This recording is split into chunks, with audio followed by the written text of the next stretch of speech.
Hey everybody, how's everybody doing? Let me just do this very quickly and I'll be right with you. There we go. Welcome everybody. Happy Hump Day, happy Wednesday to everyone. And for all my US folks, hopefully you're going to have a great Thanksgiving and enjoy your holiday and all that. Our Thanksgiving was a month ago, so but it's your turn now, so enjoy the holiday. So for tonight, I've got Jeff Young back on the show. Jeff was with us, I don't know, about 2 months ago, maybe 3 months ago, telling us all his exploits and all, his history with the guitar and playing and how he came about becoming as accomplished a guitar player he is. And what I wanted to do today was we're going to talk about what Jeff is currently doing because most of you know Jeff probably from his time with Megadeth, but well, you'll hear it from Jeff. That's a very minor part of his career. He's been doing a hell of a lot since and has gotten into a lot of different styles and played with a lot of different people. So, well, without me yakking any further, let me bring Jeff on. How's it going, buddy? Quite right, my friend. Bloody well right. Good evening. And hello to everybody out in Guitar Hackville. Guitar Hackville, yeah. Welcome, everybody. Thanks for watching. Much appreciated. We got 21 in here so far. You guys absolutely rock. So, yeah, I don't know where to start, man, because Me neither.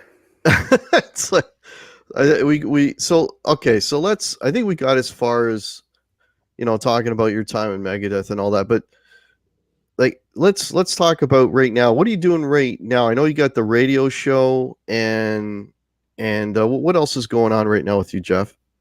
I know you just put out a new Maybe song as starting to well. present and work Yeah, let's do that. Sure. madly dancing backwards, Yeah, exactly. as it Yeah. were.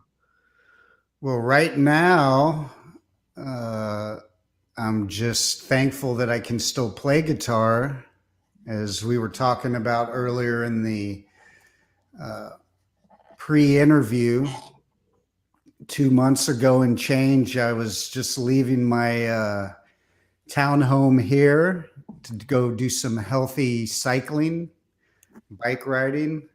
I was Yeah. actually still on the sidewalk going through a crosswalk just next door at the apartment complex next door.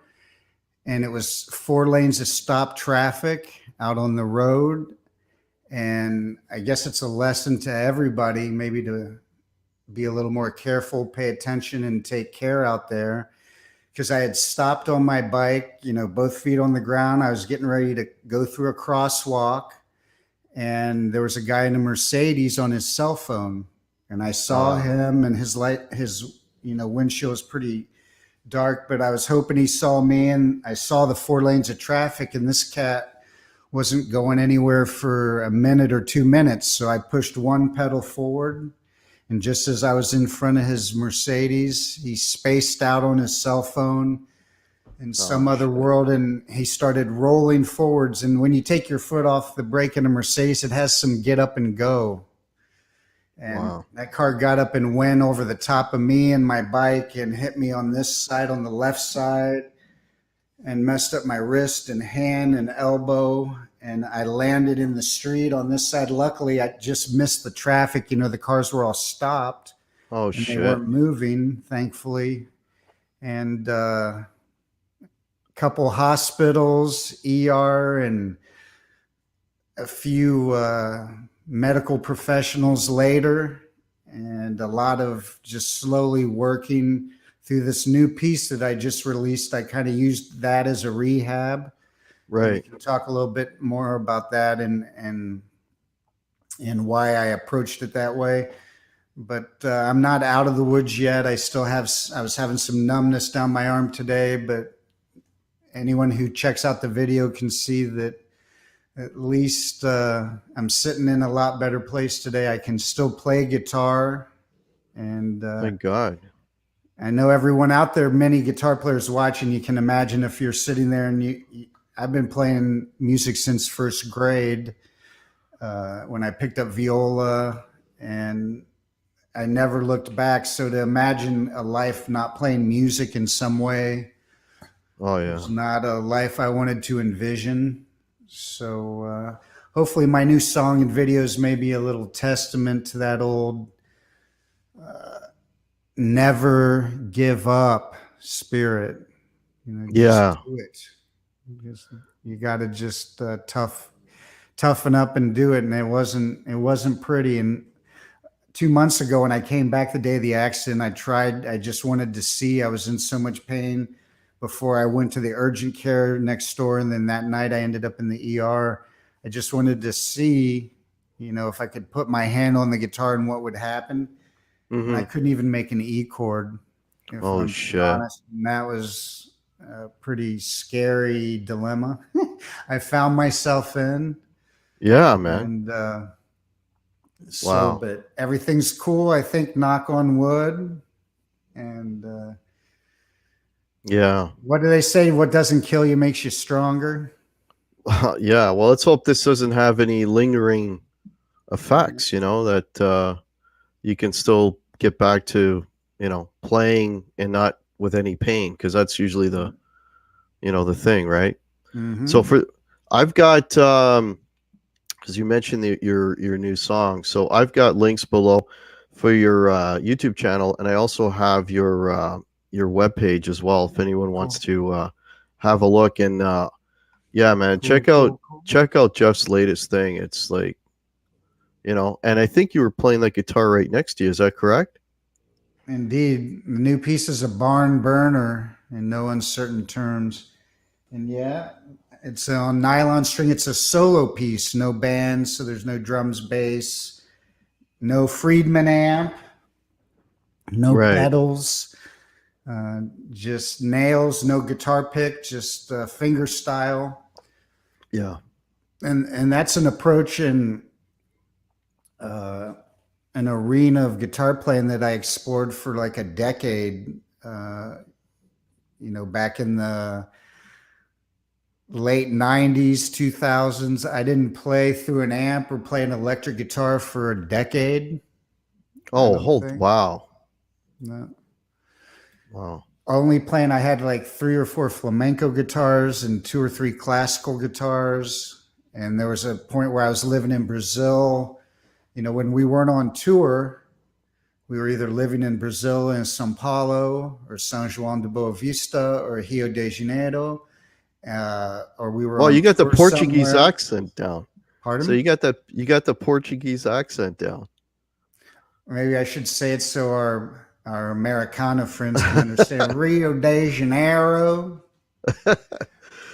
Yeah, Yeah, well, well, I lived there 4 years, so I began understanding and speaking and right. listening to so much Brazilian music. The first thing you can do is kind of understand it, and you're watching on TV like I'm watching Friends, right? And it's got the subtitles, so you're starting Yeah, to put the words with the words you're seeing and the signs. You start seeing signs everywhere.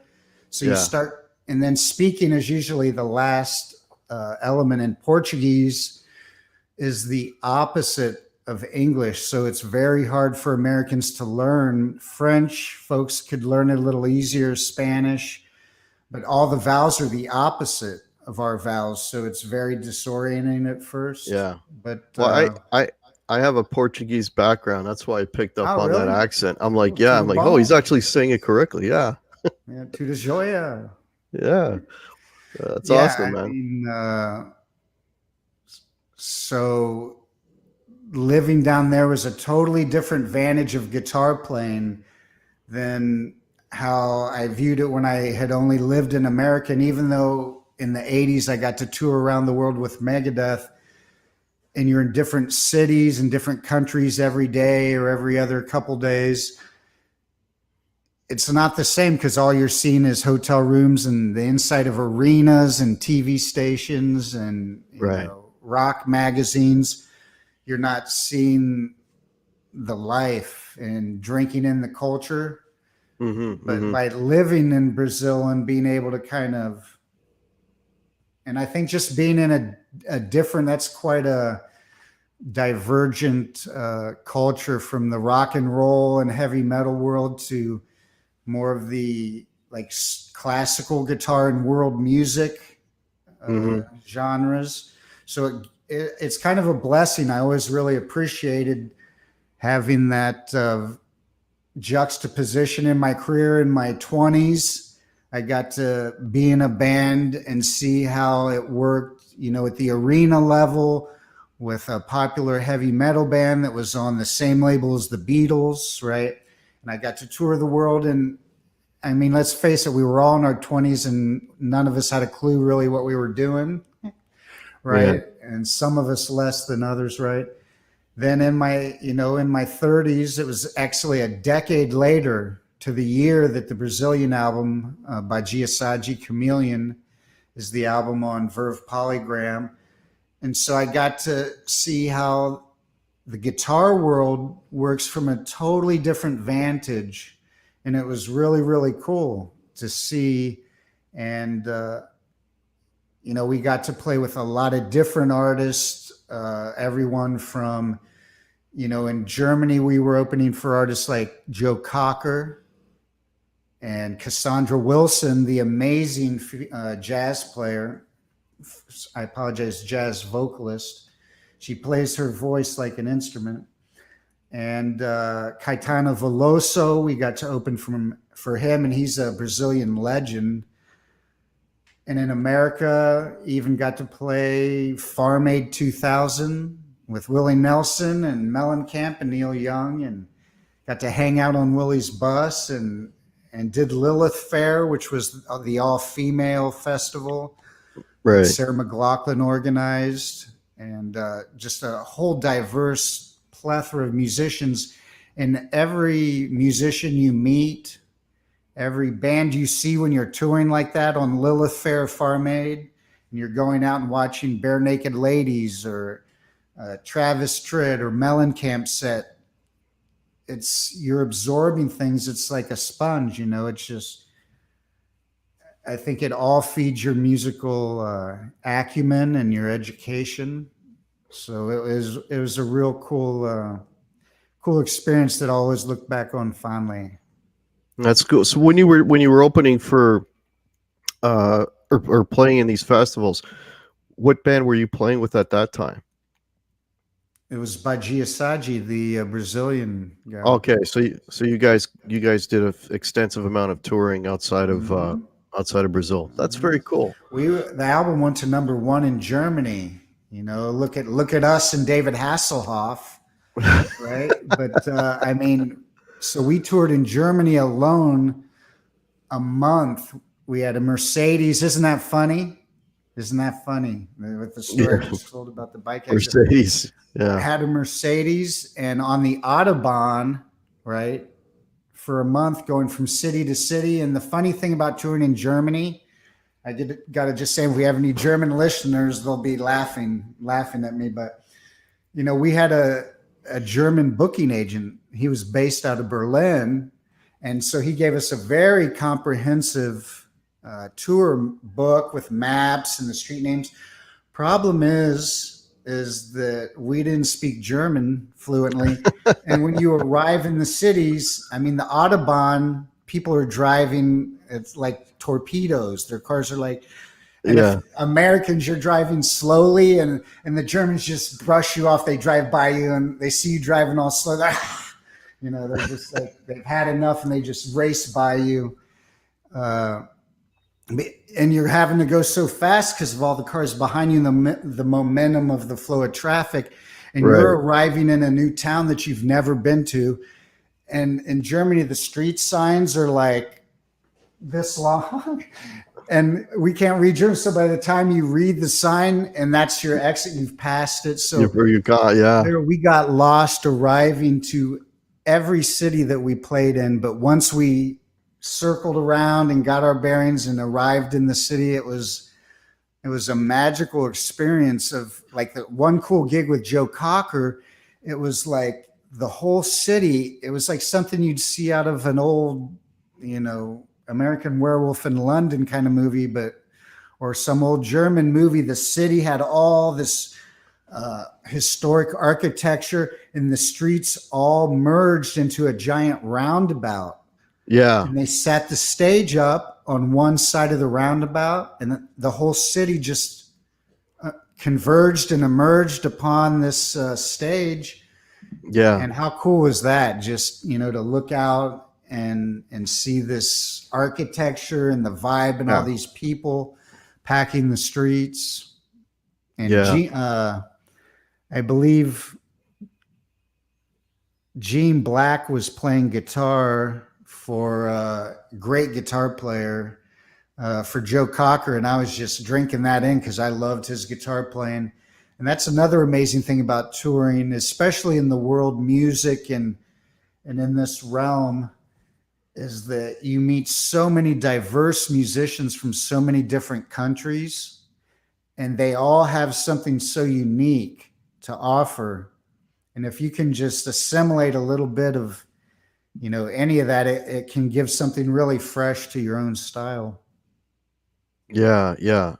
So when you said you dropped the electric guitar for 10 years because you wanted to focus on the acoustics. So what was the reasoning behind that? You just wanted to explore like a different avenue of playing? And who were some of the guys that you were kind of like looking towards to, you know, help you along that path? We'll flash back if we all can go back in Back in time. time. Go back to, when I left Megadeth, we were just entering the 90s, Right. right? And by the time I signed with Diamond Dave Management, which was David Lee Ross management company. They had managed Van Halen. It was Pete Angelus and Patrick Whitley. Uh, Pete's actually in the Just a Gigolo and the 7-Eleven when he's asking for a glazed donut and a fifth anything. Pete's got his hair all greased back. Like, looks like he could be in the mafia. He was my manager, and LA was going through a huge transformation. And at some point there in the early 90s, the whole Seattle thing's going to explode, right? Right. So we were literally right on the verge of a deal with Quincy Jones' label Quest Records. And the funniest side to that, again, this is just goes to show you, it shows to go you that you never know what door will open a window, what pathway the opportunities in your life will emerge from. But how that deal happened was my lead singer, take a guess who the apartment manager was, who she paid her rent to. He lived literally right next door, none other than Greg Giuffria from Oh, Angel. House of Lords, Right. was my singer's apartment manager.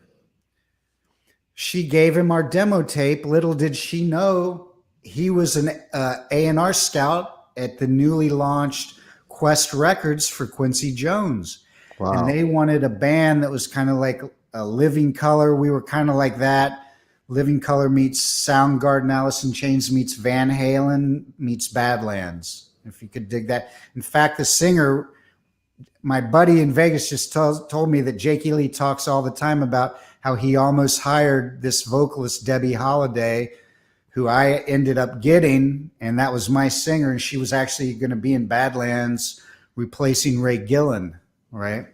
Wow. So Quincy wanted this. He saw the vibe of the band. We had a female drummer who was killer, and she plays right now to this day in an all-female band called Thunderstruck, all-female AC/DC tribute band. Right. And that'll Right. come up because I got another new vocal single I'm working on, and it's their singer who's singing on it. I'll tell you about that Cool. in a bit. But so, long story short, I'm living out in LA. We were on the verge of that deal, and the Northridge earthquake hit, and it was '94. If anyone remembers. I think it was a 9 point something earthquake in it.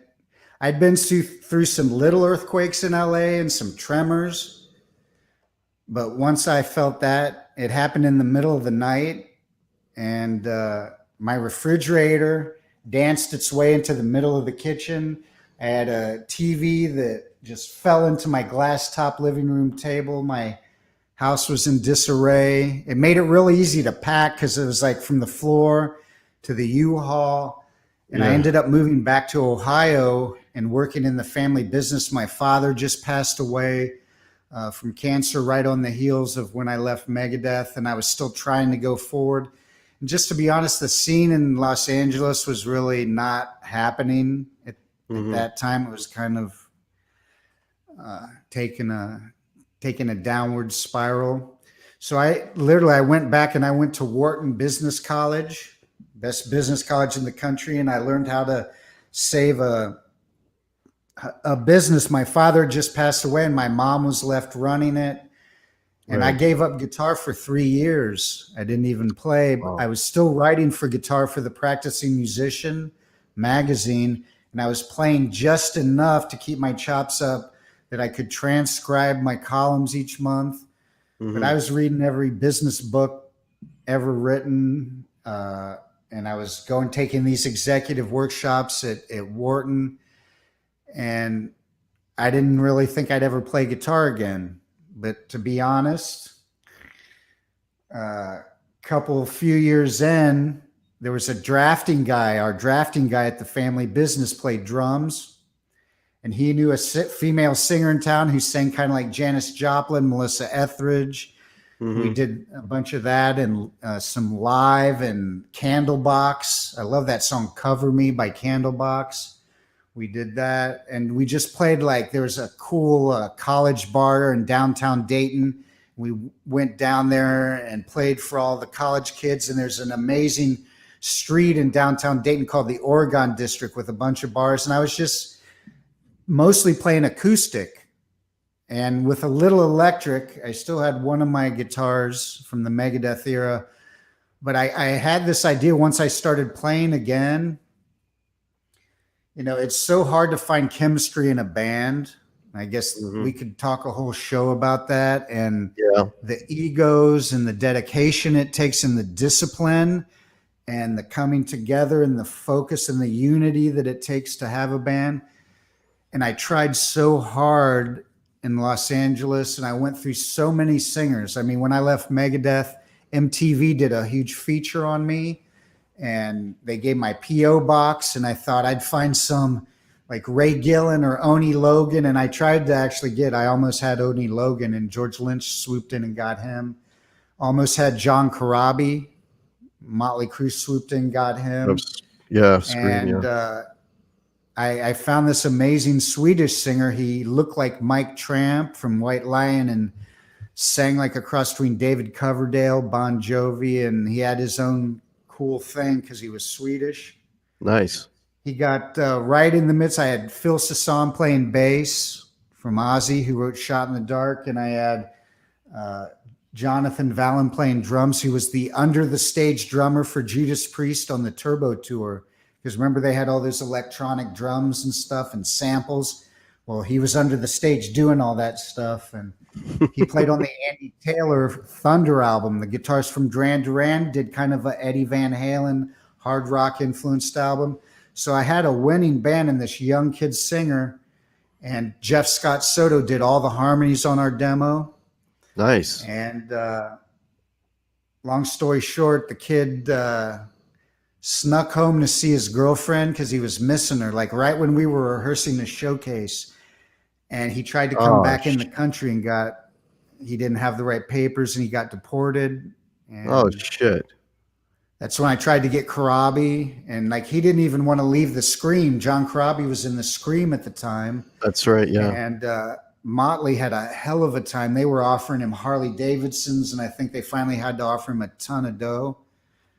And finding that right singer just eluded me. It's if you don't in rock and roll, if you look at all the legendary bands from The Who to Zeppelin to Aerosmith to Van Halen and all the Yeah. way down the line, you got a singer guitar player tandem duo, whether that's Pete Townsend and Roger Daltrey, or Jimmy Page, Robert Plant, Joe Perry, Steven Tyler, Eddie Van Halen, David Lee Roth, Ray Gillen, Jake E. Lee, etc. And if you don't have that, you don't have it. You're not going to happen. It doesn't matter how great your songs are, how great of a guitar player you are, how great of a singer you are. If you don't have that coming together and that synergy of those two musicians, and I wasn't going to settle for anything less than that. So and then the earthquake hit and that whole deal and everything just kind of, so I moved out of LA and I stopped playing guitar. But when again, I mentioned earlier, I started playing viola in first grade, and I switched to tenor saxophone, which I played third to ninth grade, and discovered guitar at 14. Music's all I've been doing my whole life, right? And every road, even if a musician goes away, if you're really a musician, every road just leads you right back. Comes right back, yeah. It's just like, just when I think I'm out, they suck me back in. And I cut my hair. I bought suits and ties. I was a sucker in a three-piece, as Sammy sang on OU 812. And at least I had cool ties, because Jerry Garcia was making some really cool ties in the night. And I had a Jimi Hendrix tie, I remember, that I'd wear to the office. But, I didn't really think I was going to play guitar again. And that has made it tough coming back, that going away, when I went away, where all my peers were building their brand and networking and keeping plugged into the business. And I moved away from Hollywood and I moved back to my hometown in Dayton, Ohio. And that's kind of happened twice for me. And, I was at the company like 3.5, 4 years, and I started getting that itch. And I started playing classical guitar again, and I was reading Acoustic Guitar magazine, and I found out there was a week-long summer camp at University of Cincinnati, which has a great classical guitar program, really one of the most respected in the country. So I just went down there for the fun of it in the summer and took this guitar camp, and that was really great. It was a really great experience because it just pushed me. I'd started taking, classical guitar lessons when I was 16, when I heard, Spanish Fly and Randy Rhoads playing Diary of a Madman and D. And some of these other players that, around the time that were using classical guitar, Steve Howe and Roundabout and in Alex Lifeson. Mood for a Day, Alex Lifeson. I learned all that stuff. And just those little bits, at beginning of A Farewell to Kings, or the top of Diary of a Madman, or Spanish Fly, that's enough. Trees. And when I heard the trio, Paco de Lucia, John McLaughlin, and Al Di Meola, not Friday Night in San Francisco, but the studio album, Passion, Grace, and Fire, I think that was right around a couple years before I moved to go to GIT. That album blew my world apart. When I heard Paco de Lucia, I knew instantly the nylon string. I could tell that from the steel strings, and that he was doing with his fingers what the other two were doing with a pick, and he was just blistering, and Paco became my guy. And that was kind of that album, Passion, Grace, and Fire, was the pivotal launching point that took me from the little tidbits, the little bit of La Viola Strangiato, the little classical guitar, A Farewell to Kings, or the Diary of a Madman and D, and Spanish Fly. It catapulted me to that next level of checking out guitar players who were into solo guitar. And at that point, I went to a Borders Books and Music when they still existed. And I just benchmarking. That's what I learned at Wharton. You look at other companies and what they've done, what their failings and their successes are, and you incorporate those and come up with your own amalgamation as your business plan. And that's exactly what I did. I went to the acoustic guitar section and I just started pulling out CDs of every acoustic guitar player that I'd heard about from the past, from Leo Kodke, who's Mm-hmm. amazing, to Elliot Fisk, who's amazing. And his wife just gave me a quote for my new song after she heard it. She lives with the greatest classical guitar player alive, probably. He's the last student of Segovia. So she hears the best guitarist every day, and she gave my Fuoco a rave review, so I was very happy about that. Nice. Very And cool. even Craig Chiquico from Jefferson Starship, the lead guitarist who played on Jane Mm-hmm. and Built This City, his whole career took a total left turn. He went like new age, a steel string, acoustic. Have you heard anything that this cat's done? The guy that was in Craig Chiquico? No. People. So I checked out his stuff, just a host of guitar players.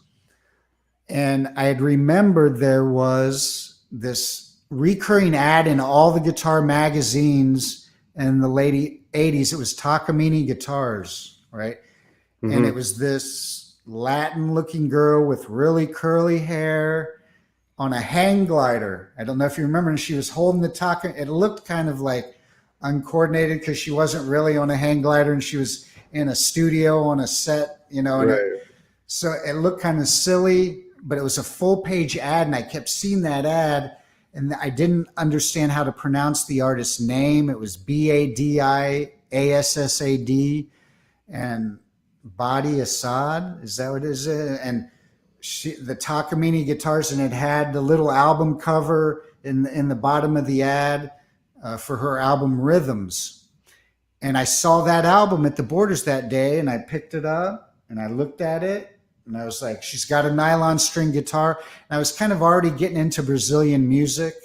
My mom's favorite song of all time was A Girl from Ipanema. Ipanema, yeah. And she had just passed away recently also from cancer.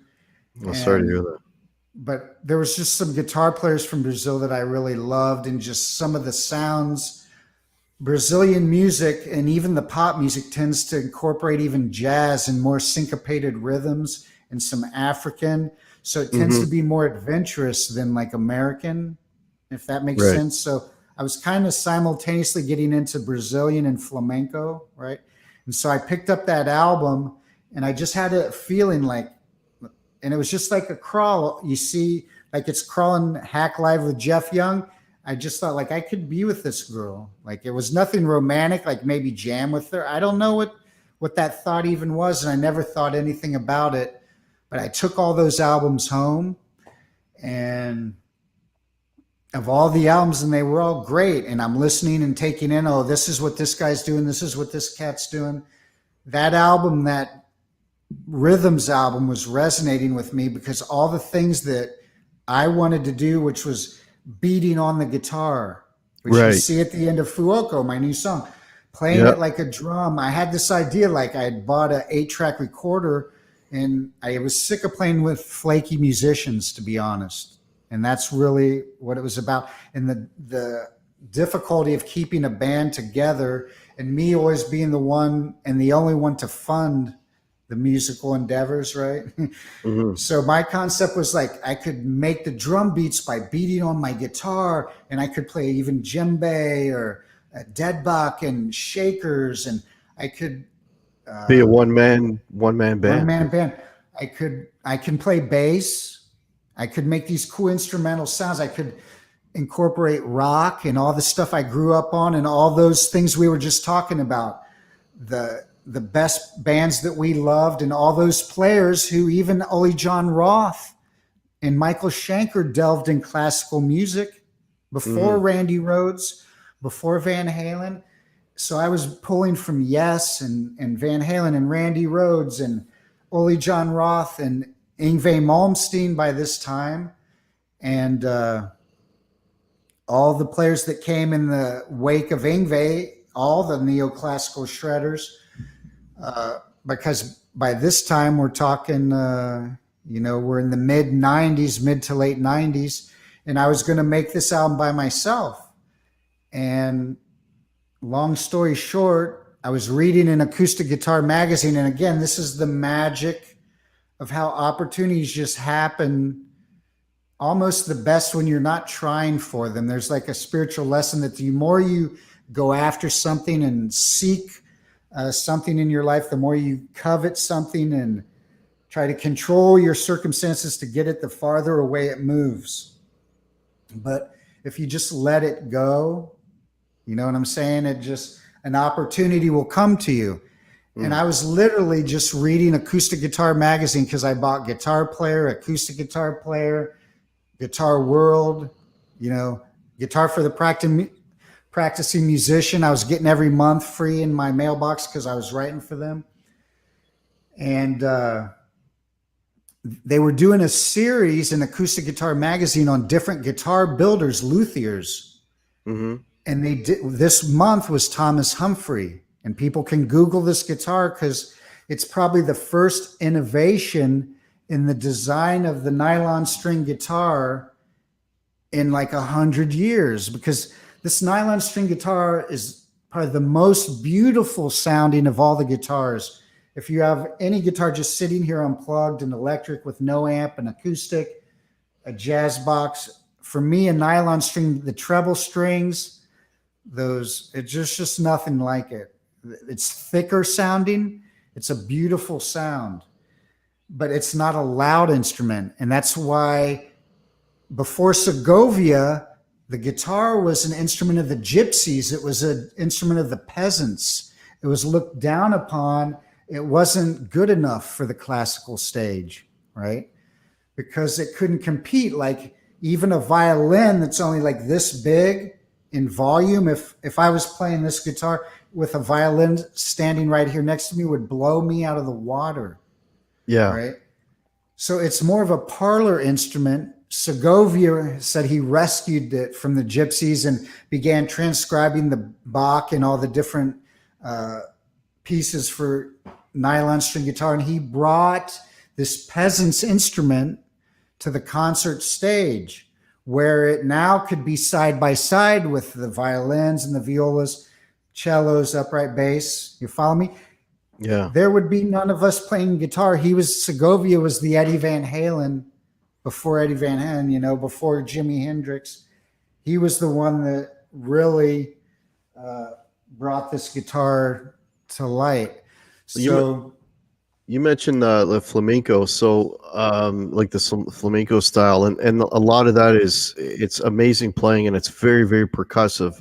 I had the honor of going to I was in Spain, in Madrid, and I went to a club which was like the premier flamenco, you know, the dancing and the guitar accompaniment, and there was, I don't know, 3 guitar players on stage, and one guy was just playing a box.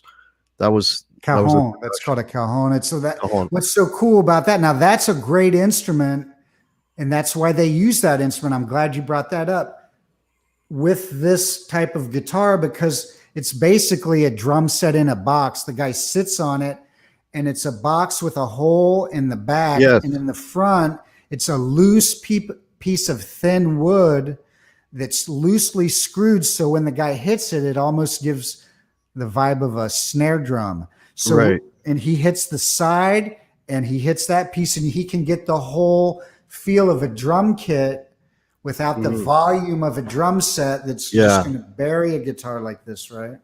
It was amazing. I mean, oh man, I love that stuff. And then of course you had the dancers that were just locked in, and then they're playing castanets too, eh? And it's, oh man, just phenomenal. Just absolutely phenomenal. Don't get me started. We can talk about, I mean, American guitarists need to, step up their game, because Brazilian and Spanish guitar players, best in the world, dust the most of the lot of you. I'm telling you, first of all, because they play finger style, and these guitars are the hardest to play. Flamencos are even harder than classical. But let me cap off this story about this guitar builder and what led me into this whole journey into Brazilian music. Besides, I was already studying it. I was reading this column, and he's talking about this design of this new guitar, the Tom Humphrey Millennium Guitar, came to him in a dream. And it's a combination of a harp design and the neck is elevated, the fretboard, because it's hard for a guitar player to get up here and play high. So he had the idea where he elevated the fretboard. Again, you can Google the Thomas Humphrey Millennium Guitar, and Martin even eventually picked up the design, and they released it as a Sting signature model, the Sting signature model. Oh. But a lot of different in the bracing. A lot of people don't know that the top of the guitar, I mean, they call this the sound hole, but a lot of, you know, if you ever see a guy mic this, like your sound man, that's the first indication your sound man doesn't know what he's doing, because that's an air vent. There's no sound coming out of there. Just, it vents the air. The top of your guitar, I always tell my students, it's like, you could think of it as like a lake, or a pond, and all the sound resonates like a ripple. When you touch the string, just like a sound wave comes off a speaker, an invisible ripple of sound comes off the top of the guitar. And that's why they use, for example, why does a Les Paul have a mahogany body and a maple top? Because they understand, and that's an electric guitar, they understand that there's a difference. I mean, this is a speaker cabinet. This is the first lesson I give my students. You got the back and sides of your speaker. This is like the cone, right? And here's your cone of your speaker, and your sound waves are coming off this.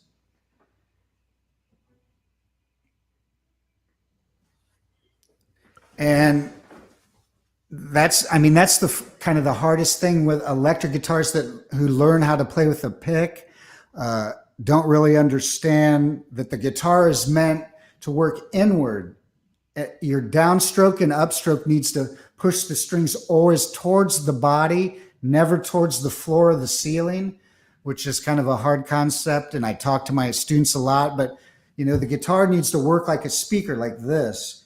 And he talked about the bracing. That was one of the things. They put little thin pieces of wood inside so that the top of the guitar doesn't just cave in over time with moisture and weather and hundreds of years. The flamenco guitar I used on Equilibrium was a 1955 Barbero with pegs. It had no machines, just a flat thing with like violin keys. So what makes a guitar be able to stand the test of time and last like that and still sound like a cannon? This guitar was like, it's older than me by many years, and things sounded like a cannon. And it did compete with drums in the track. And it was how they braced it and how the guitar is constructed. And everything about this article made so much sense. And there was, right in the middle of the article, has so often in these guitar magazines, they had a full page ad for DAddario Strings. And it had Thomas Humphrey, this guitar builder, was the subject of the ad. And you have a full page ad, and then they had a Polaroid picture of him in his guitar shop. He's holding his guitar up like this, like it was the Holy Grail, right? He's looking at it like almost a glow coming off. You see his whole workshop, his daughter, little young daughter, sitting on his workbench. And he's like, I use DAddario Strings on all of my guitars. It's like a part of the sound.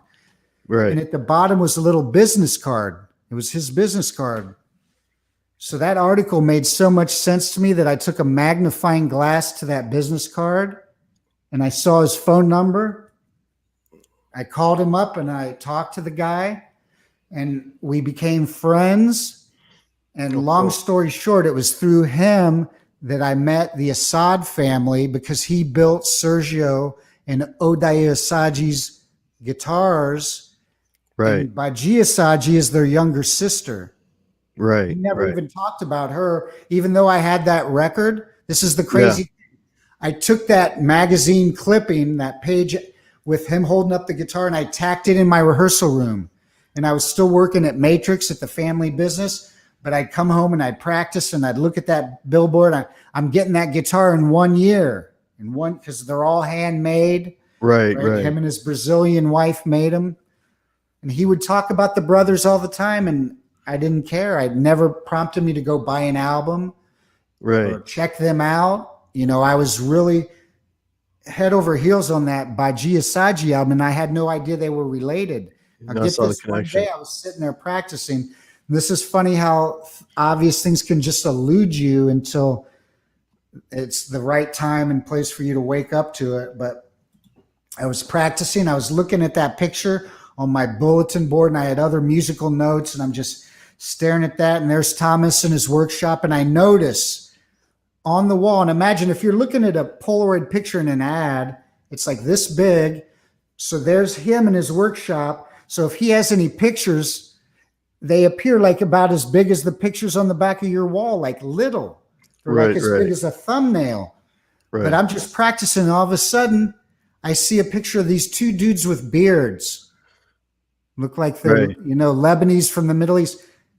And right next to them, this big in that ad, was a picture of Baji. That girl, that album that I bought, I ran to the phone. Thomas. I was just practicing on. I have that ad from DAddario Strings. Your ad tacked up in my practice room. Baji Assad, that guitar player from Brazil. I love her album. She's so amazing. He just starts laughing. He's like, Jeff. He goes, that's Baji. She's like my second daughter. That's Sergio and Odaire's little sister. Wow. You don't care about her. You want to meet Sergio.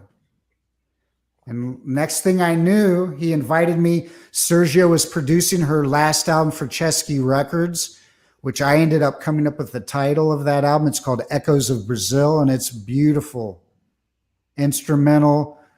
It's Sergio's arrangements of Brazilian guitar pieces, and I can't recommend it highly enough. And they recorded it in a church with one microphone and a PA up in the pews to get the ambience of the reverb in the church. Fantastic acoustics in a church, man.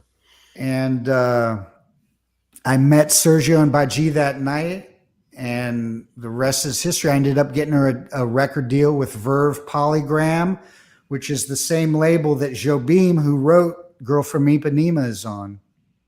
His entire catalog is on Verve Records, which is the big part of the reason why we took that deal. I mean, Verve is Diana Krall, the Jobim catalog, Billie Holiday's catalog. I mean, it's the most legendary jazz label, and we were lucky to get a deal on that label, and it was under Polygram. And the bad news is the month the album came out, and this is just a great music story for musicians to understand why they may hear about a certain album and not another album, and how does one album go to number one in Germany, but you never heard about it in America. This is why. The month that our album came out, we did a huge press conference in Amsterdam. We had a whole tour of every territory. We played Portugal. We played Amsterdam. We played Germany for a month. We played Italy, Finland, all over, right? And we did a press conference to announce that. And we're all excited, and we walk off the stage, and the A&R guy from Verve Records in the UK pulls us behind the curtain. He's like, that was great, guys. That was great. And I got some good news and I got some bad news. The good news is all the territories are behind you. We're going to put a great tour together for your promotional tour. You're going to be doing some really great shows and promotion and interviews and TV shows. The bad news is Seagram's Whiskey out of Canada just came in and bought Polygram Records, which was already the biggest label in the world. The umbrella Polygram had A&M Records, which was Herb Albert, had Island Records, which was Chris Blackwell. That's Bob Marley's catalog. That's U2. That's Melissa Etheridge. A&M is Janet Jackson, Extreme, right? All these different subsidiaries that were under the Polygram umbrella. And they bought Universal Motion Pictures and merged it into one huge conglomerate that's now called Universal Music, which we all know today. Right. This was a huge shakeup in the late 90s. right the month our album came out, literally like within 2 weeks, 3,000 people in America lost their jobs. Wow. All the video budget, all the marketing support, everything for our album just vanished in America. Because at this point, everyone's just trying to hold on to their gig. Right, They right. don't care about our little album by Assad Chameleon. You know, they're just trying not to get fired. And it was a shakeup for everyone on that label, not just our little band, but, you know, everyone that I just named to you. Some people ended up on different labels. Luckily, because even though we were on IE Music and Verve in America, we were on other subsidiaries, and somehow in other territories, the sale wasn't as severe and as many people didn't lose their jobs. So we were able to tour the rest of the world. We did Philippines, Australia, New Zealand. It was a much more substantial tour than I did with Megadeth, much more fulfilling. And the labels loved us, man. We had a blast and we played beautiful shows. We had, I think in Germany, we did a week of interviews, and the week the album came out, we had like 60, 70 different impressions of magazines, TV, radio, just in Germany. In America, we had one. Guess what it was? It was Guitar for the Practicing Musician, the magazine that I wrote for. I mean, so you can see it got no, and to be honest, the only way we lucked into getting on Farm Aid, we lucked into getting on Lilith Fair. It had nothing to do with our label. So that can just give you an example. By our touring efforts in the rest of the world, we were still able to have that #1 album in Germany. Our song Waves charted above Madonna in Holland. I'm sitting in Amsterdam looking at our song, and it's above Madonna's on the charts. And I'm like, there is justice in the world, right? And just in America, you guys didn't hear about that album as much, which is probably part of the reason that, you know, most of the questions I get on a weekly basis are about, you know, what it was like playing in Megadeth. And they don't know. When I sat at the feet of like the greatest classical guitar duo in history, the Assad Brothers, and any guitar player could imagine what that experience must be like. Once I have one video, I could send it to you. You could share it on your Guitar Hack Facebook or wherever. Yes. It's the video when someone writes me on Facebook, you know, after 30 some years asking me about Megadeth, or what's it like to play with Dave Mustaine, or is he as much of an asshole as he seems? Literally the first thing that I think is, I can't believe you're asking me about Megadeth and Dave Mustaine when I sat at the feet of Sergio Diasagi, and I got to compose with Sergio, and he helped us arrange songs and the string parts on Chameleon for the viola solos, and he helped us do the arrangement for While My Guitar Gently Weeps. We took that and did kind of an Argentinian tango arrangement of it. We had the percussionists from Weather Report, Alex Acuna, and the bass player from Weather Report, Abraham Laborio Sr. If people got to Google those two guys that I just mentioned, Alex Acuna and Abraham Laborio Sr. Just Abraham Laborio Jr. is the big Samoan-looking dude that you've seen playing with Paul McCartney past few years. And he's also, I think, was he doing the Guns N' Roses gig with Axl? But just frightening musician. So whenever someone asks me about Megadeth or my first guitar lesson with a new student or my students at GIT, I have this one video of the brothers that I just send them immediately, and it's like, I've seen that. Watch this. Did I send that to you? It's in black and white, right? Dude, tell me. I've seen it. Like, it's insane. it's like Flight of the Conchords. It's like the most beautiful solo flight. You just feel like you're soaring, and the accelerandos and the stops and starts and the accents and the dynamic. The brothers studied. They were also they studied with one of the students of Segovia. It was this old lady. The father moved the whole family to Rio de Janeiro to study with one of Segovia's proteges. These brothers were playing on like the Brazilian equivalent of the Ed Sullivan Show when they were like 9 and 10 years old. I mean, like everyone in the classical guitar world, like you say, who's the best? They say when Yo-Yo Ma, if anyone knows Yo-Yo Ma, the most famous Asian cellist on the planet, he did an album. You know, these classical musicians, they do different themed albums where it may be all Bach pieces or maybe a certain genre of music. And he did an album called Brazil.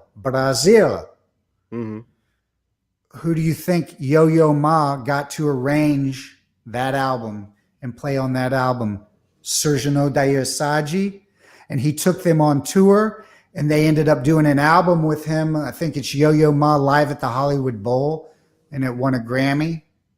Cool. And this is a brother most people have never heard. And when I say Sergio Dayasaji, people stare at me with, you know, the fluoride stare, like they just have no idea.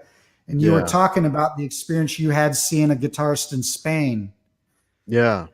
American guitarists who have a lot of head, you know, ego, they need to listen to, I'll give you some guitars to go put it in check and send you back to the woodshed tomorrow. You'll be back in the woodshed tomorrow morning. If you go check out from Brazil. There's been 2 questions already. And it's just, this is totally going to take you back to, you know, possibly your earlier days of playing guitar. I'll tell you about, I won't forget about these guitars to recommend. So I'll put a pin in those. Okay. Hang it. Yeah. 1 second. I've got 2 questions about that Dean that's behind you there. 2 people are asking about that Dean guitar that you've got behind you there. Yeah. They want to see the Dean, and if you could talk just to, people are very interested in that Dean. Well, I'll tell you, we got some Dimebag fans in the crowd, right? He's probably my favorite of like the newer metal players. And I mean, Eddie Van Halen said the same thing. That's why he, you know, put his guitar in Dime's casket. Right. Yeah, I have all kinds of guitars here. I got a steel string, a Strat, the Flying V, I mugged Michael Schenker Flying V, a George Benson Ibanez. But I've always loved these guitars, and they have a really chunky sound to them, right? And one of my first guitars when Van Halen came out was a Charvel with a star body, right? And I had a spider web on it. And it's similar to that. It's a little bit more like an elongated star. And actually, there's not just a green slime there. There's actually 2 Dean cases. In the case behind, I got the Dime from Hell with the blue and the lightning bolts. Oh, wow. There you go. And I use this. I'm still setting them up. I got it. I'm going to change out the Floyd Rose on both of them because they're the Floyd Rose specials. And but I used it as is, stock from the factory, on my newest single, Slow Burn. In the chorus, I do like a triple kind of Brian May, Boston, Thin Lizzy kind of harmony, Scorpions kind of harmony thing. In the middle harmony guitar is that guitar. Oh, there you go. Cool. And again, all these songs, they sound killer. And I'm doing a new single. Joe Hoekstra from Whitesnake's already laid a guest solo on it. It's called Wave Rider. It's very Van Halen-y meets kind of Satriani. It's got a lot of surf vibes. Really cool tune. I'm going to probably have one of those. It's in drop C tuning, so the whole guitar down a step and then the low string down 2 steps. I'm probably going to have one of those set up and do the solos. I got my V set up like that now, so I have 2 choices in the studio.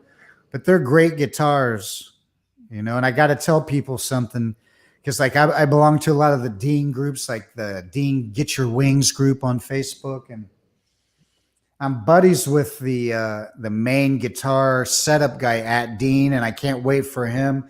I want to take both of them down to Florida and have him really give them the once over. It's Mhm. just the way he wires the inside. This cat's immaculate. He's amazing. But these are both made in China, people. And I want to tell you something. This whole snobbing guitars that are made in China or Korea. I mean, first off, let me tell you, the guitar Dime was playing when he got shot on stage in Damage Plan was a Mhm. Korean. Okay, made in Korea. A lot of that USA stuff is it's ego. It's just bullheadedness, bullishness. Because I got to tell you, China has all the manufacturing capabilities, not just for guitars, but for any product you want made. America doesn't have that. That's why China owns our ass right now.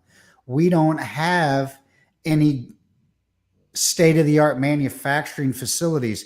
So these people who think an American guitar is automatically going to be better than a foreign guitar are full of shite.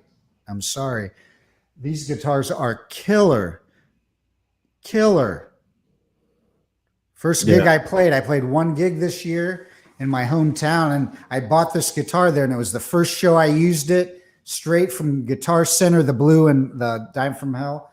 And at the end of the song, as I was putting it down, someone in the audience saw it was Chinese made, and they yelled, "Ah, made in China!" And I was like, "Dude, you need to get with the times, man, because American made ain't all that anymore." In case you guys haven't realized, America's kind of slowly turning into a slave nation, and we don't have the manufacturing capabilities, and the stuff they're making over yonder is killer if you find the right maker. And these guitars are killer. The only thing is they have the Floyd Rose special, and I'm going to just switch them out for like a titanium because I have a Floyd Rose endorsement, so I'll just tweak that out. But beautiful guitars, and like I said, I played the blue one at a show in Dayton right out of the box, no setup, factory strings. And I played this one on my newest single, straight out of the box, factory strings. There you go. Yeah, sorry I had to interrupt you. It's just people No kept problem. asking me about the Dean. I'm like, okay, let's talk about the. And if anyone's got any questions as we go, please tag me in the chat. I am keeping an eye on the chat. So Jeff, you wanted let to me tell you those guitar players to listen to for your inspiration and give you some new ideas of things to practice and whatever. From Brazil, there's a guitar player. He's passed away. He was really good friends, and Paco de Lucia and this guitar player played on each other's albums, and they hung out and they loved each other.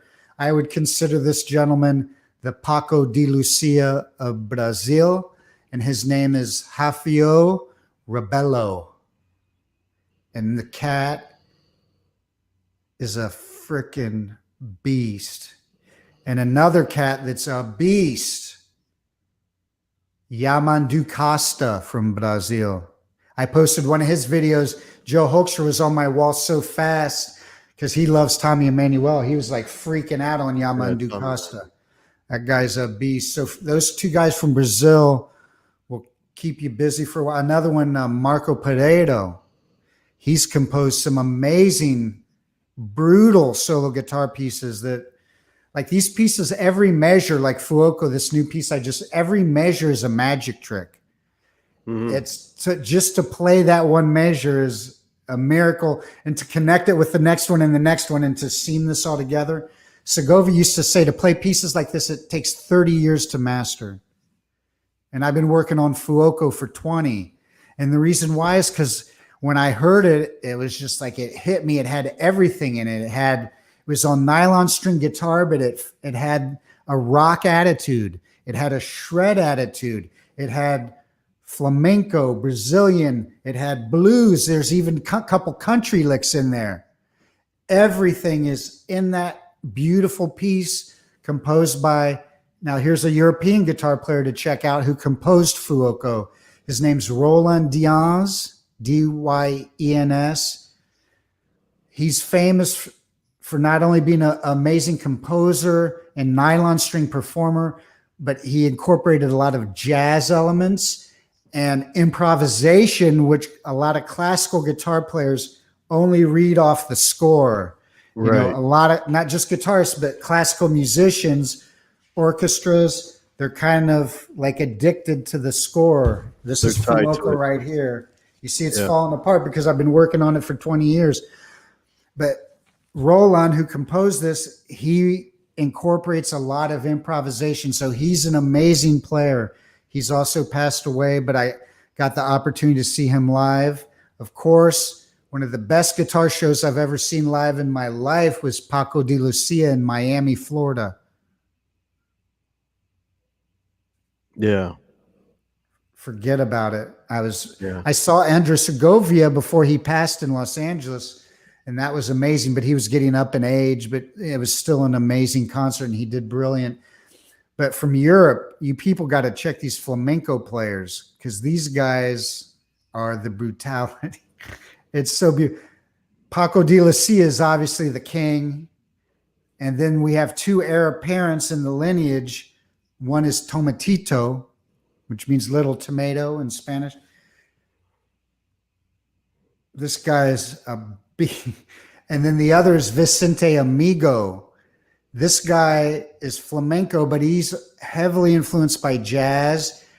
He loves Pat Metheny. He even has a song, Credo di Metheny, that's dedicated to Pat Metheny. And Tomatito has done some amazing collaborations with George Benson, who's one of my, we're not worthy guitar player. My whole right hand picking with a pick is Benson style. So I can't recommend highly enough, Paco, Tomatito, Vicente Amigo, Roland Dions, and another, she's a female player, but she has one of the most beautiful tones in her hands that I've ever heard. She's a prodigy from Croatia named Ana Vidovic. That name I saw her live in Cleveland. And David Russell, who's like an amazing, like renowned classical guitar player, he played the Friday before on the Friday night. She played the next afternoon. I mean, and he made some glitches and there was this girl was flawless. I never saw anything like it.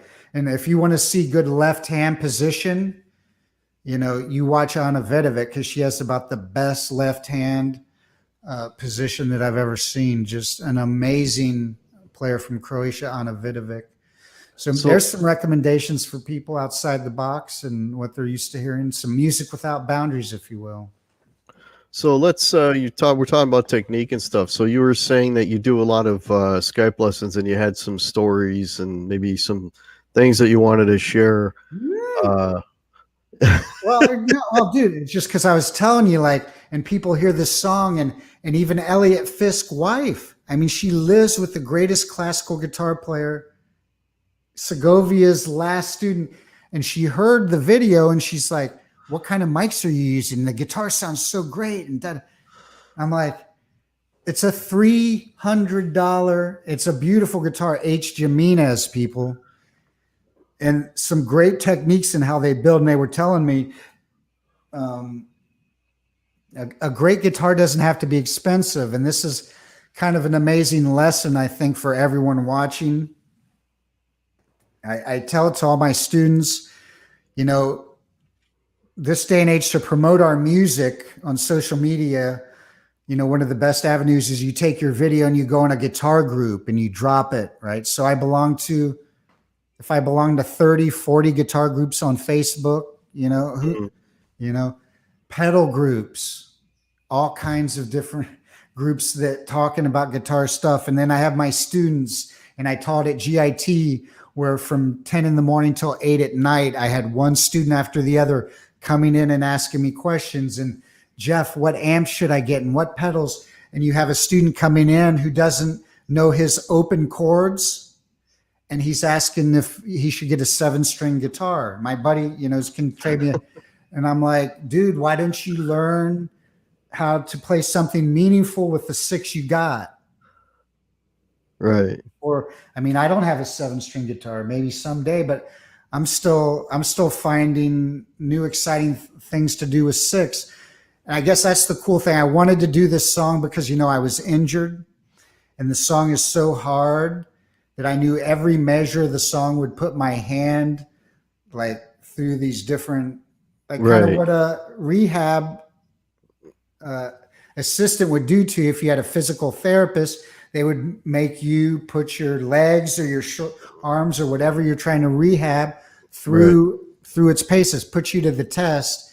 And so I used this piece and I crawled through it. When I first started, it wasn't pretty, but working it up and being diligent and practicing with a metronome, diligently on the piece, each measure, each phrase with the metronome, playing it with different feels, play it with a swing feel, play it with a halftime feel, then play it with the full speed feel. All these things, leading up. So I picked that certain piece because I didn't just want to come back and play.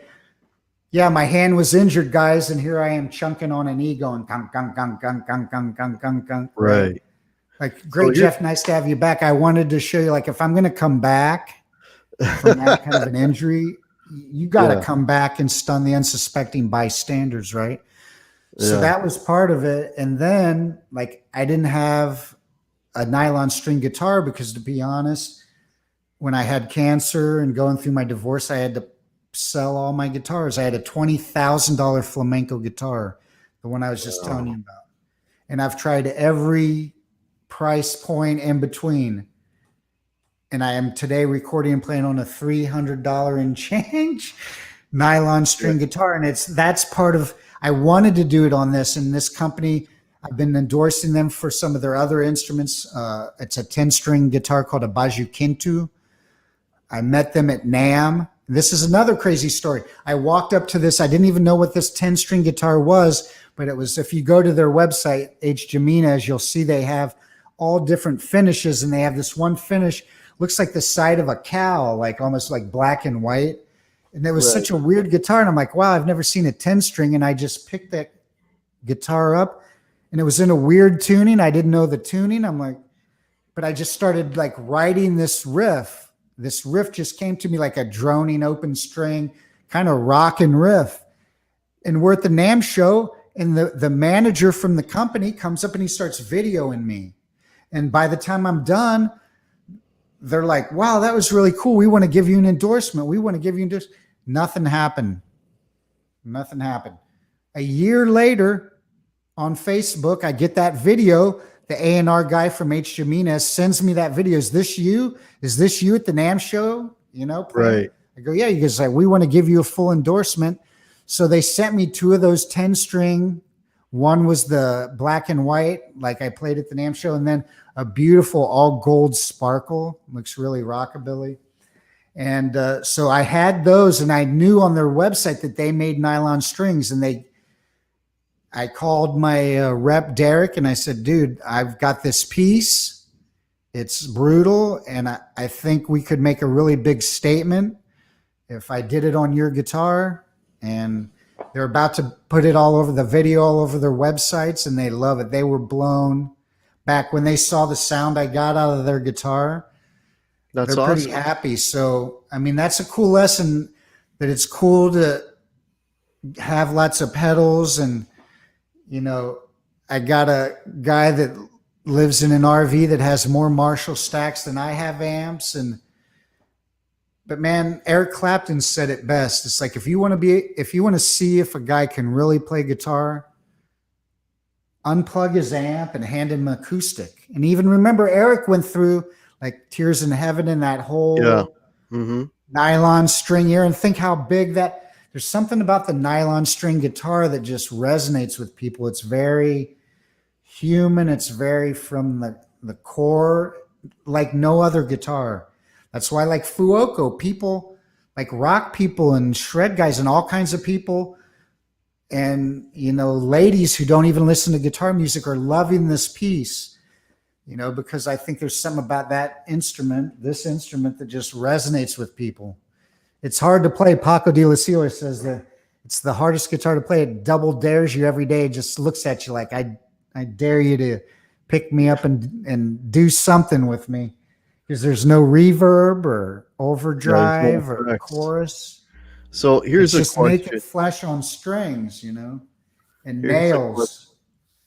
Here's a question, and I like the way Greg's asking it. He goes, question for Jeff. Sorry, Jeff, don't hate me. Laugh out loud. Not that long ago, Chuck Beller, I think that's how you say his name, jumped on stage with David Ellison to play a couple tunes. Would you Yeah, I saw jam that. with them? He's Mhm. asking if you would jam with them.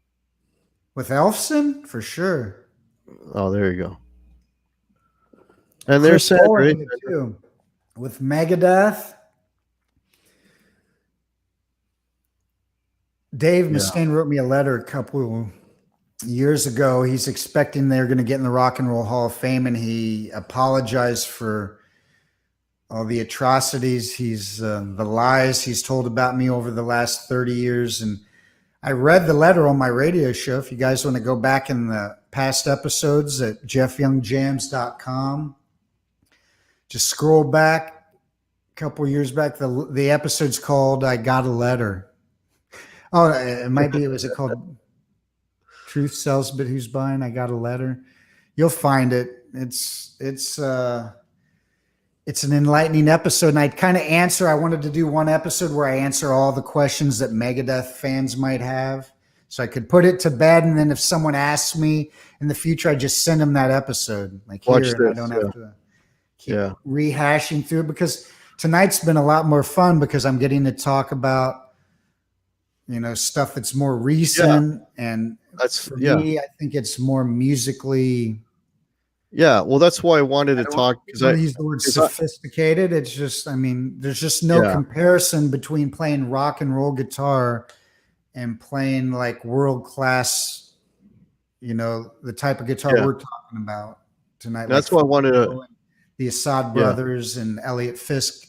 Elliot Fisk, this is all the Yngwie fans know about Paganini. Why don't you go check out Elliot Fisk? He did the whole entire 24 Caprices on a nylon string guitar, which is, I don't know anyone else that's done that. So that would be a great album for someone to check out. That album blew my doors apart. Elliot Fisk doing Paganini's 24 Caprices. So if anyone is interested in Jeff's current music, his solo stuff, check out the link below. I got a link to Jeff's. Get my Bandcamp. I'll tell you what I got. I'll tell you the website. Bear with me here. I got to go back and look at the YouTube and see what. Okay, hang on here. Okay, so here's the links I got. I got your YouTube channel, and then I got your music page, which is Soul Sun 11 Music. Which site? That's a hard one. That's not the actually direct link. The two links to give out would be because that's like it's a Wix page, so it has that through Wix. But I bought a URL that's easier to remember. The easiest way to get to my stuff, that's my main portal, jeffyoungsongs.com. That takes you. It looks best on your laptop or desktop, but it's still cool on a cell phone. Bandcamp has my three. I got an instrumental. It's going to be my first all instrumental album. I did Equilibrium, but that has like 6 different vocalists. That has a lot of nylon string guitar, but it also has steel string and electric. My new instrumental album is mostly electric. And the songs that have been released so far, I'm releasing it one song at a time so that I can spend the maximum energy, money, and make each song an event. And it's it works better this day and age when people are buying more singles than albums. So I'm releasing my new album's called Revolutions. And obviously the Revolution's on a turntable, and I'd say we need a revolution. If you looked outside lately, people. And I'm releasing it one song at a time. So Monsoon was the first, and that had bassist Rick Firabachi, who's played with everyone from Chick Corea. He replaced John Patitucci. He's played with Yanni, Sir Tom Jones, Shakira, Guthrie Govan, Frank Gambale. Stevie Wonder. He's out touring right now with Billy Cobham, the drummer, and Blood, Sweat, and Tears. So he's probably one of my favorite bass players on the planet. Just an amazing bass player. And Brian Tichy is the drummer on Monsoon from Whitesnake, Billy Idol, Foreigner, and other extraordinary endeavors. Then I released In the Flesh that has also Rick Farabaci on bass and Jeff Tatora from Blue Man Group Las Vegas. Great drummer. Just talked to him for about an hour and a half last night. His style's like Terry Bozzio meets John Bonham. Just killer drumming on In the Flesh, because it's kind of got like a surfy, punky, like early Iron Maiden meets like Gamma kind of feel. It's a really different kind of cool song, meets Paramore. So that's In the Flesh. Then I released my newest one is Slow Burn. And that has two bookend era Megadeth members. James Lomenzo's playing bass on that. Also from White Lion. He's played with Slash, Zach and Black Label Society. And a lot of people don't know James Lomenzo's out touring with John Fogerty right now from Creedence. So that's a cushy, nice gig for James. So he's plays some beautiful bass on Slow Burn. And Jeff Bowders, who's Paul Gilbert's often drummer, and he does all those Paul Gilbert retreats. So he's played with Satriani and all those folks, and Justin Derrico. And oddly enough, he's also played with Shakira. So he's on Slow Burn, and he did great. That's just some beautiful playing. And Andrea Witt is the pedal steel guitar player. If you guys like any kind of pedal steel, Jeff, any kind of like Chris Whitley influenced, Andrea, she's actually a viola player, which was my first instrument. And my idea was I wanted her to play viola and pedal steel on Slow Burn, but she did so amazing. And there was so much pedal steel stuff that I'm going to save her viola for another tune. She does like the most psychedelic. She plays with Shania Twain, and she was her fiddle player. And Shania needed a pedal steel, so she just picked up the pedal steel, and she's like a virtuoso. And she plays the pedal steel with the acumen of a virtuoso viola player. So the way the melodies that she plays, and she's also kind of a hippie chick, so she's using echo on it and all the psychedelic effects on it and gain. She did a beautiful job. So that's Slow Burn, and that's all available on my Bandcamp at instrumentalguitar.net, and Fuoco should be up there as soon as possible. Okay, I'm hoping by Friday. So what I'm doing while you're chatting here is I'm looking for the link to Jeff. So if I type in Jeff Young Bandcamp, that's the best thing to look for your stuff, right? No, I'm gonna put the link. The Bandcamp is instrumentalguitar.net. Okay, so which would you prefer? That takes you to my Bandcamp. It's just because the Bandcamp, all these links on these sites can be long and hard to. So I just bought short URLs to make it short and easy to remember. So the main site is jeffyoungsongs.com. That's my main hub. Then the Bandcamp is instrumentalguitar.net. And the radio show is jeffyoungjams.com. Those three links should get you everywhere. And of course, my YouTube, that's easy to find. It's just youtube.com/jeffyoungtube. Songs.com. Okay. Just want to put those links in there. Cheers. Freddie Mercury's birthday today, and I just did a beautiful tribute this morning on the show. On the radio show was called Queen for a Day. Played a bunch of Queen, a bunch of audio excerpts of Freddie talking, and other royal treats like other bands that have themes of kings and queens and things of that nature. So it was a beautiful, beautiful show. Or maybe they had Queen in their name, like Queensryche. I spun a Queensryche tune today. Right. Okay, we're at an hour and 25, so we're going to be wrapping this up. So if anyone's got any last minute questions for Jeff, let me know. In the meantime, I want to mention Thanks everybody for checking out the show. That's much appreciated. If you want to help support the Guitar Hack channel, I've got all Guitar Hack merch, 20% off right through to Monday. So if you're looking for a t-shirt, a hoodie, a Guitar Hack mug, everything is 20% off until Monday. So that's my cyber deal, if you will. Also, if you want to help support the show, there is a PayPal below, which should be much appreciated. I would love to be able to get StreamYards and lose that duck in the corner. That's my goal. That's what I'm working towards. So anything you guys could do to help in that endeavor would be much appreciated. Also, if you're not subbed or to my Facebook, there's a Guitar Hack Facebook page. There's a Guitar Hack group. All those links are below. So much appreciated for the support, and thank you all for watching the channel and checking out the show. And also, before I wrap up, next week I will have a couple of gentlemen that put together a CD for charity. These gentlemen are based in Buffalo, New York. They did a Kiss tribute CD. They've got people who were played with Kiss, involved with Kiss on Kiss Records as guests on the CD. It's all to raise money for the homeless in Buffalo, New York. Their names are John and Gene, and they will be, not Gene Simmons. They will be, yeah, not Gene Simmons. They will be on the show next Wednesday, so make sure you check that show out. Okay, I'm looking here for last minute questions. Everybody's saying thanks, Jeff. Any questions for Tallulah? Any questions? Questions for the puppy dog? No.